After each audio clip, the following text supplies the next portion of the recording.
नाज़रीन, सॼी सिंध जियां कंबर जी आवाम बि वधंदड़ महांगाई सबबि परेशान आहे।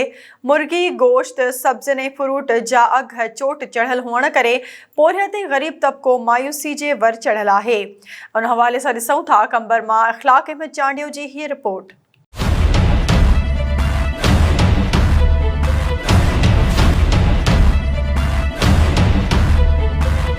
जिते मुल्क में वधंदड़ महंगाई में इजाफ़ो थियो आहे, उते खाइण पीअण जी शयुनि जा अघ बि चोट चढ़ी विया आहिनि। मुर्गीअ जो गोश्त 500 रुपए खां वधाए करे 700 रुपया फ़ी किलो ते फ़रोख़्त कयो थो वञे। उन सां गॾु सब्ज़ी जे रेटनि में बि ॿीणो इजाफ़ो कयो वियो आहे।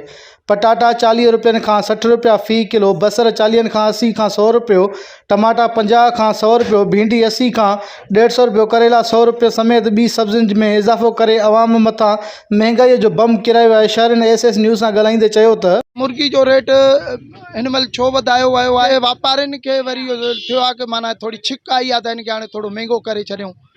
एक्शन हुजे त छो महांगी थींदी, एक्शन न आहे असां वटि। असां DCA वेठा आहिनि, मुख़्तियारकार वेठा आहिनि, हिकिड़ा इदारा आहिनि, उहे कंट्रोल कंदा आहिनि, त उहे कंट्रोल नथा कनि। उहे कंट्रोल कनि त असां वटि महांगाई सिधी थी वञे, को मसइलो न आहे।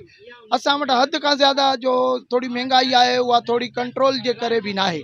सिर्फ़ु सब्ज़ी ऐं मुर्गी जो रेट हुजे त असां उन ते पिटको कयूं।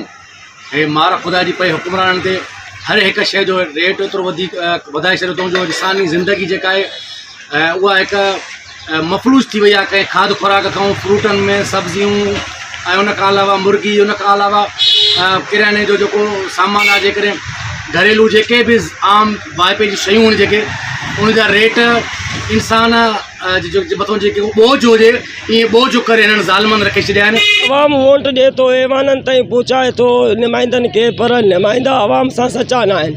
हाणे हेॾी महांगाई आहे, 750 रुपया मुर्गी थी हले। हाणे ग़रीब माण्हू छा जेको 700 रुपया 500 रुपया कमाइण वारो माण्हू अटो वठे, अटो बि 150 160 रुपया किलो लॻो पियो आहे। थियो कणिक जो अटो 200 रुपया 180 रुपया लॻो पियो आहे। दाल ग़रीब खां खाइण खां हली वई आहे, उहा 300 रुपया किलो थी हले।